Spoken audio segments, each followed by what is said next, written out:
প্রায় ৮০ দিনের বাদে কিন্তু অবশেষে ঘোষণা হলো মাধ্যমিকের এবছরের ফল প্রকাশ। নমস্কার, আপনারা দেখছেন আরএসপি নিউজ, ক্যামেরায় সৃজা সরকারের সঙ্গে আমি ঋত্বিক ভট্টাচার্য। আজ সকালে কিন্তু ফল প্রকাশ হলো মাধ্যমিকের রেজাল্ট। আপনাদের জানিয়ে রাখি, আজ সকাল ৯টার সময় রামানুজ গঙ্গোপাধ্যায় মধ্যশিক্ষা পর্ষদের সভাপতি তিনি কিন্তু একটি সাংবাদিক বৈঠকের মধ্য দিয়ে 2024-এর মাধ্যমিকের ফল প্রকাশ করেন। মোট ৮০ দিনের মাথায় আজ কিন্তু ফল প্রকাশ ঘটল। ৮০ দিন অর্থাৎ আড়াই মাসের মাথায় কিন্তু আজকে ফল প্রকাশ হয়েছে।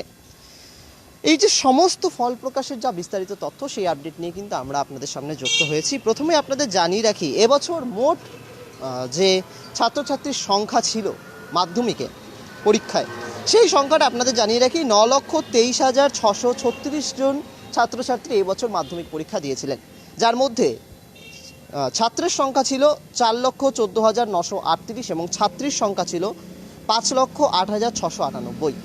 এই সংখ্যায় কিন্তু এবছর মোট পরীক্ষা দিয়েছিল 2024-এর মাধ্যমিক পরীক্ষা, যার মধ্যে যারা উত্তীর্ণ হয়েছেন সেই উত্তীর্ণ সংখ্যাটা কিন্তু যা দাঁড়াচ্ছে ৭,৬৫,২৫২। এমনটাই কিন্তু সাংবাদিক বৈঠকের মাধ্যমে রামানুজ গঙ্গোপাধ্যায় মধ্যশিক্ষা পর্ষদের সভাপতি তিনি কিন্তু জানান। পাশাপাশি আপনাদের জানিয়ে রাখি, মোট পাশের হার এবছর কিন্তু রয়েছে ৮৬.৩১%, অর্থাৎ 86.31% কিন্তু পাশের হার রয়েছে এবছর। এছাড়াও প্রত্যেকবারের মতো এবারও কিন্তু কালিম্পং শীর্ষে রয়েছে। কালিম্পংয়ে সবচেয়ে বেশি কিন্তু পাশের হার রয়েছে, অর্থাৎ ৯৬% পাশের হার রয়েছে রাজ্যে কালিম্পং জেলা। পাশাপাশি আপনাদের জানিয়ে রাখি, শীর্ষ 10-এ কোন জেলা কত র্যাঙ্কে রয়েছে সেই তথ্যটা একবার আপনাদের জানিয়ে রাখি। প্রথমেই দক্ষিণ ২৪ পরগনা থেকে কিন্তু ৮ জন, এবং দক্ষিণ দিনাজপুর থেকে 7 জন, পূর্ব বর্ধমান থেকে 7 জন, পূর্ব মেদিনীপুর থেকে 7 জন, বাঁকুড়া থেকে 4 জন, মালদা থেকে 4 জন, পশ্চিম মেদিনীপুর থেকে 4 জন, বীরভূম থেকে 3 জন, উত্তর ২৪ পরগনা থেকে 2 জন, কুচবিহার থেকে 2 জন, হুগলি থেকে 2 জন, নদিয়া থেকে 1 জন, হাওড়া থেকে 1 জন, পুরুলিয়া থেকে 1 জন এবং কলকাতা থেকে 1 জন। তবে আমরা যে জেলা অর্থাৎ দার্জিলিং জেলা এবং আমাদের পার্শ্ববর্তী জলপাইগুড়ি জেলা, এই দুই জেলায় কিন্তু কোনো রকমভাবে মেধা তালিকায় স্থান করতে পারেনি এই দুই জেলা। এবার এতগুলো যে জেলার নাম নিলাম এবং প্রত্যেকটা জেলার কতজন করে ছাত্রছাত্রী মেধা তালিকায় নাম করেছে সবার সংখ্যাগুলো কিন্তু জানিয়ে দিলাম। এবং এবার মোট মেধা তালিকায় র্যাঙ্কে যেই নামগুলি রয়েছে, যেই র্যাঙ্ক করেছে সেই সংখ্যাটা কিন্তু ৫৭ জন, অর্থাৎ এবার মেধা তালিকার সংখ্যায় র্যাঙ্কের সংখ্যাটা কোথাও না কোথাও বিগত কয়েক বছরের থেকে একটু কম।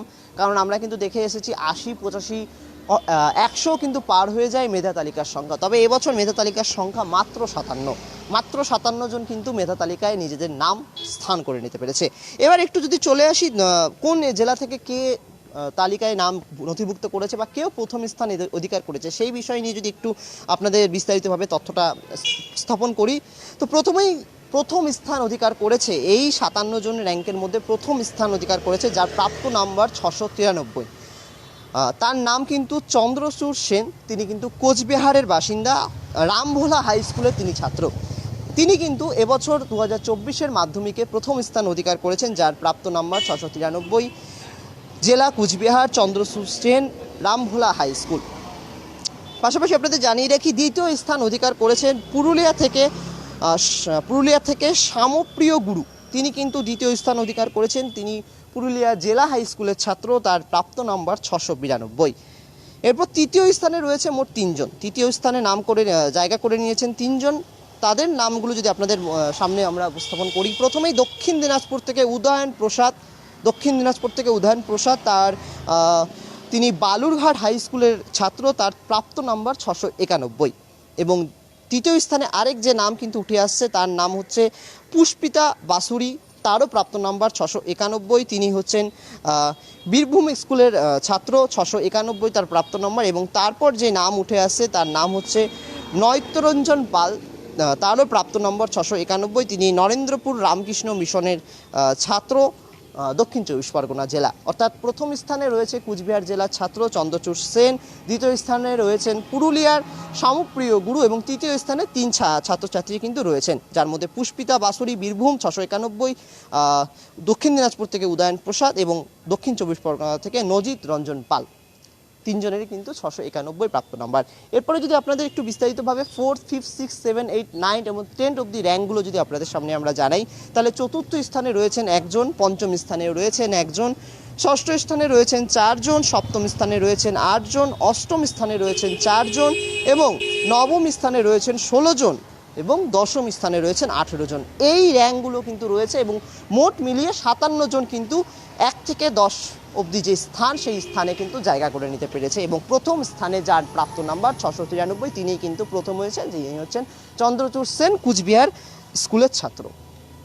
এই যে বিস্তারিত তথ্য, সেই তথ্য কিন্তু আমরা আপনাদের সামনে তুলে ধরলাম, যেখানে কিন্তু আপনাদের সমস্ত বিষয়টি জানালাম এবং 60% বেশি এবছর মাধ্যমিকে পেয়েছেন 1,18,411। এই পরিসংখ্যান কিন্তু দাঁড়িয়েছে, যেমনটাই কিন্তু জানালেন আজ সাংবাদিক বৈঠকের মাধ্যমে রামানুজ গঙ্গোপাধ্যায়, মধ্যশিক্ষা পর্ষদের সভাপতি, তিনি কিন্তু সকাল 9টায় সাংবাদিক বৈঠক করে এমনটাই জানালেন এবং পাশাপাশি তিনি জানালেন 9:45 থেকে কিন্তু ওয়েবসাইটের মাধ্যমে, মাধ্যমিকের ওয়েবসাইট, যারা দর্শকরা রয়েছেন তারা হয়তো প্রত্যেকেই জানেন মাধ্যমিকের ওয়েবসাইট, আমরা আমাদের কমেন্ট বক্সও সেই ওয়েবসাইট দিয়ে দেবো। সেই ওয়েবসাইটের মধ্য দিয়েই কিন্তু 9:45 থেকে আপনারা আপনাদের যে সন্তানদের রেজাল্ট বা ছাত্রছাত্রীরা নিজেদের রেজাল্ট কিন্তু দেখতে পারবেন। পাশাপাশি অনেক 10টার থেকেই কিন্তু রাজ্যে প্রায় 49টি ক্যাম্প করে কিন্তু যে রেজাল্ট তা কিন্তু দেওয়া হবে। প্রত্যেকটি স্কুলের ভারপ্রাপ্ত যিনি শিক্ষক রয়েছেন বা দায়িত্ব যেই শিক্ষক দায়িত্বে রয়েছেন তার হাতে কিন্তু সমস্ত রেজাল্ট তুলে দেওয়া হবে। রাজ্যে মোট 49টি ক্যাম্প করা হবে এমনটাই কিন্তু বলা হয়েছে এবং আজ সকাল 10টা থেকে সেই সমস্ত ক্যাম্প কিন্তু খুলে গিয়েছে এবং প্রত্যেকের হাতেই প্রত্যেকটি স্কুলের কিন্তু রেজাল্ট পৌঁছে যাবে। তবে হ্যাঁ, স্কুল নির্ধারিত করবে কবে রেজাল্ট দেওয়া হবে, যেহেতু ভোট চলছে, ভোটের মাঝেই কিন্তু এই মুহূর্তে রেজাল্ট ঘোষণা হলো এবং উচ্চ মাধ্যমিকের রেজাল্ট কিন্তু ঘোষণা হবে আগামী 8ই মে, সেটাও কিন্তু আগেই জানিয়ে দেওয়া হয়েছে। সমস্ত তথ্য কিন্তু আমরা আপনাদের সামনে তুলে ধরলাম। এবার দেখার বিষয়, যেহেতু প্রথমেই বললাম দার্জিলিং এবং জলপাইগুড়ি জেলা, দুই জেলায় কিন্তু এবার 1 থেকে 10 এই 10 যে তালিকা, অর্থাৎ মেধা তালিকা, সেই মেধা তালিকায় কিন্তু নাম করতে পারেনি। তবে জেলায় শীর্ষে কারা রয়েছেন, শীর্ষের তালিকা কারা রয়েছে, সেই তালিকা অবশ্যই প্রকাশ পেলে আমরা অবশ্যই সেই নিয়েও কিন্তু আপডেট আপনাদের সামনে